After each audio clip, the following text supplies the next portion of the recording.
We were just talking about cybersecurity moments ago, and General Keith Alexander is the man that leads the U.S. Cyber Command and the National Security Agency. And just yesterday, he told the U.S. Armed Services Committee that by 2015, 40 online support teams will be ready for action. 13 of those units will be designed or designated rather to attack other countries. This after highly publicized cyber attacks on American companies and military computers.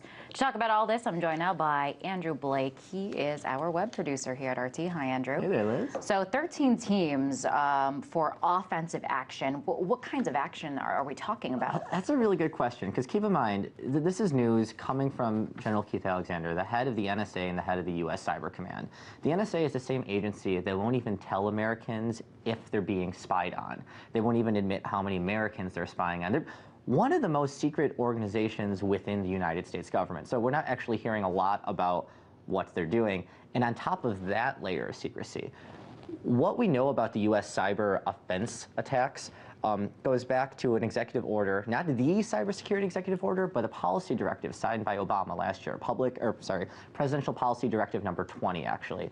And it's been a few months, and it still remains classified. And we really don't know what it says, other than what we learned from a Washington Post report a few months ago that said it's the most aggressive cybersecurity directive ever signed by a president. So we know that the United States can and likely will do whatever they can, and they have now soon 40 teams that are going to be doing this for them, 13 offensive, 27 defensive ones.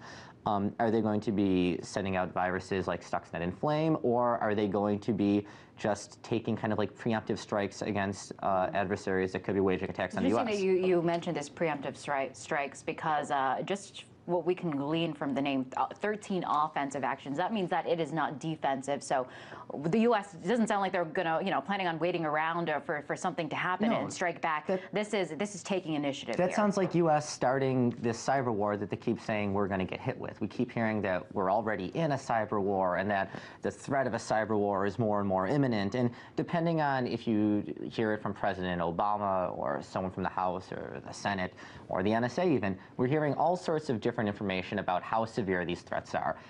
Just this week, last night actually, speaking to ABC, I believe, President Obama said in an interview that hasn't aired yet that these threats are definitely being ramped up, and they're very serious, and we need to do something about it. And it looks like the way we're going to handle that is just to actually go ahead and not just nip it in the bud, but to start striking these countries before they even have the opportunity to fathom attacking us. Like, it's no surprise that we have a very, very strong military and very, very strong cyber command. And cybersecurity, as we can see by this initiative, is on the top of the agenda. And we're using this term cyber war, relatively new phenomenon. What would that look like? What would cyber battles look like? What would it look like to be in a cyber war? I mean, we've already seen some examples with Flame and Stuxnet, where the U.S. has allegedly sent viruses and malware to Iran.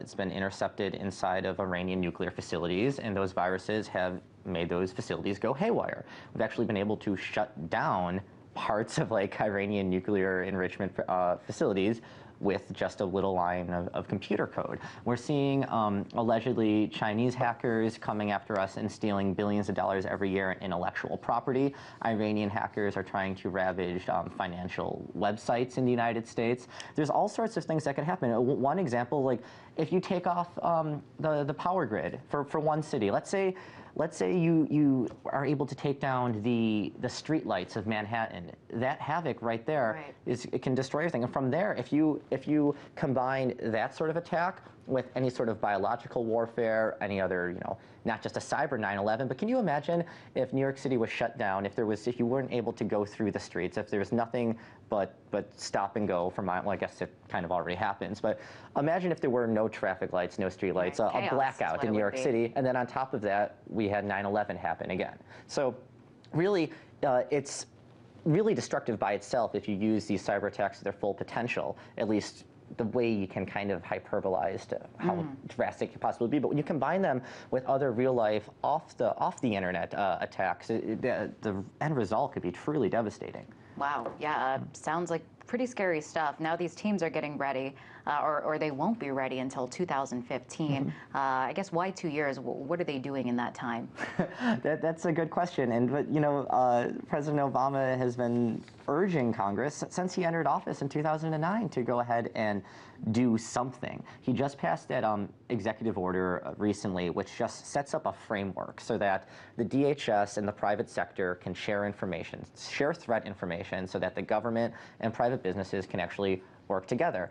Now, that's just an executive order. It doesn't really do too much other than encourage these places. CISPA, the Cyber Intelligence Sharing and Protection Act, that's been reintroduced in Congress. If that comes to fruition, these links are actually going to be solidified, and the government is going to be directly sharing information with private businesses and vice versa. Now, no, we're running short on time, but one really important thing that we should mention, before CISPA is even on the books or anything like that happens, companies are already sharing this sort of information. Telecoms like AT&T has signed up, so has Raytheon and Lockheed Martin. So big defense contractors and big telecoms have already said, we're going to share threat information with the government. So there's all sorts of privacy concerns over what kind of information is going through the web and who's going to receive it. All right, wow. Thanks for that, Andrew. That was RT Web producer Andrew Blake.